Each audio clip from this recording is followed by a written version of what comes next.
Sinches, la villa de los museos y de los artistas, realiza también su trabajo un artesano paciente, José Compain Ferret, que desde hace 14 años se dedica a la construcción de barcos en miniatura, empleando preferentemente como materiales el marfil y los caparazones de los moluscos.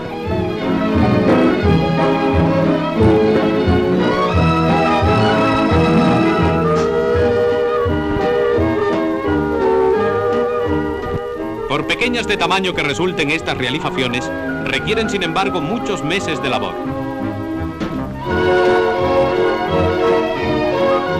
Compain ha dado forma a 110 barcos en madera y a 35 en marfil, y ha obtenido premios en diversas exposiciones nacionales y extranjeras.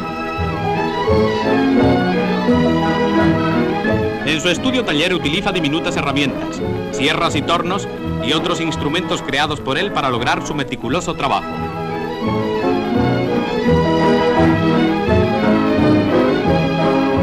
Algunas naves tienen 100 centímetros de longitud, pero otras se limitan a 40. A una escala perfecta, pueden admirarse reconstrucciones de naves famosas, corbetas y yates de otras épocas, a los que no falta ningún detalle.